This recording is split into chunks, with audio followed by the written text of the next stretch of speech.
40歲唔係終點，係前半生嘅總結同後半生嘅開端。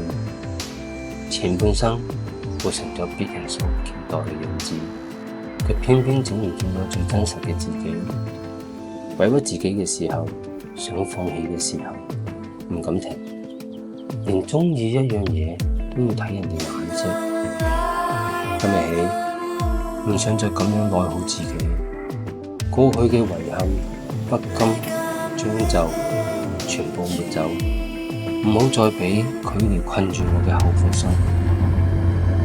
人生短短幾十年，要活得清楚，唔好再過10年之後又後悔當初。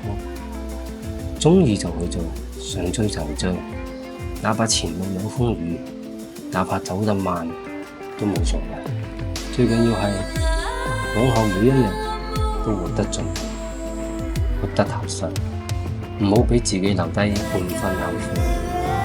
40歲重新出發，未算遲。